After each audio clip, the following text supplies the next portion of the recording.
So, if Hasib Hussain was supposed to have been on that number 30 bus, registration LX03BUF, how would it be possible for him to get the exact bus that would get him to one of the 4 locations where the mock terrorist exercise would be taking place, when that bus was diverted from its normal route to Tavistock Square, unless he had been recruited to play the part of a mock terrorist and told exactly which bus to get, where and at what time by the people who organised the mock terrorism exercise and who knew the bus would be diverted to Tavistock Square.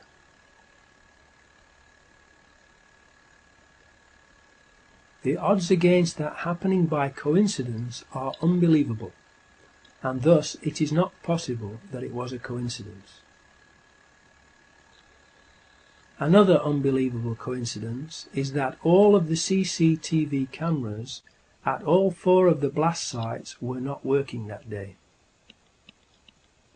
The 4 CCTV cameras on the number 30 bus were, just like the Israeli variant systems ones on the underground, not working, and there are no reliable witnesses who can place Hasib Hussain on the number 30 bus.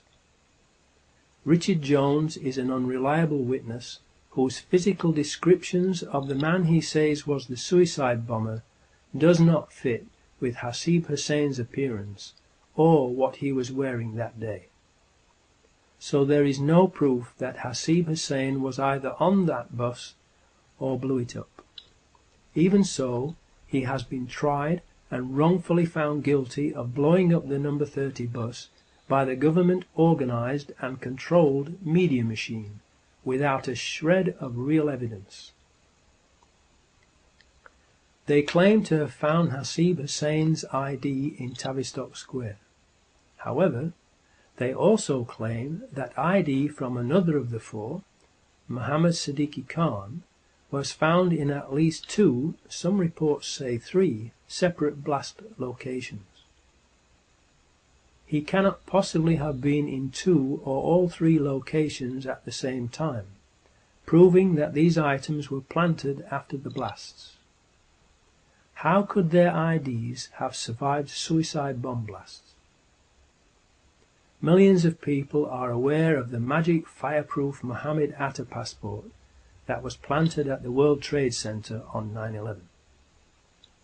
In light of these incidents, if ID from Hasib Hussain was found at Tavistock Square, it does not necessarily mean that he was on the bus and not somewhere else, or, if he was on the bus, that he blew the bus up.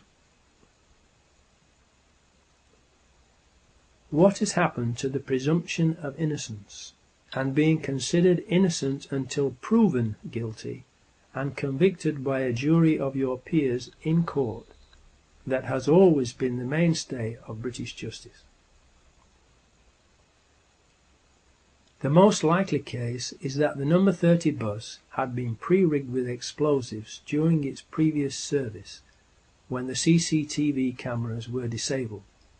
The CCTV systems on stagecoach buses are normally either the Israeli company Verint Systems RP12001 or Timespace X200. A witness, Richmal Marie Oates Whitehead, aged 35, who worked at the BMA in Tavistock Square and was hailed as a heroine for her actions during the London bombings, said she heard 2 explosions on the bus. The controlled media immediately went on the offensive and did a character assassination of the heroine, because her testimony did not fit with the official story, and she died unexpectedly shortly afterwards.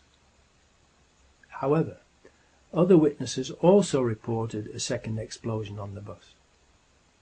Richmal's and other witnesses' testimonies would account for pre-planted explosives and a bomb being planted later on 7/7/2005.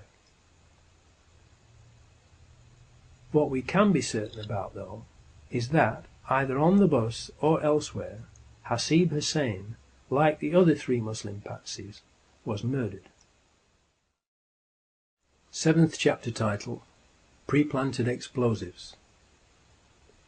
Witnesses of the tube train explosions state that there were no Muslims with backpacks and no backpacks or bags left unattended on the trains in the carriages that blew up, and the floors of the trains blew upwards from underneath, not downwards, as would be the case with explosives inside the trains.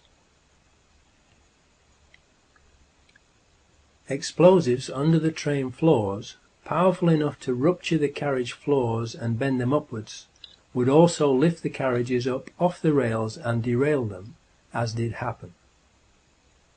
Those explosives were not homemade, but military-grade high explosives that would not be available to Muslim suicide bombers. The official story was that they used homemade explosives, which has later been proven to be a lie.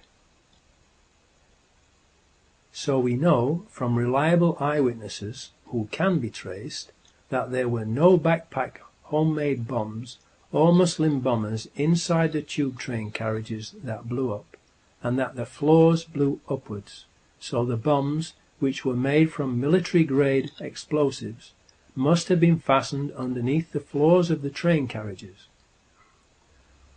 Only people having access to the tube trains during the times that the trains were not running would be able to plant those bombs under the train floors.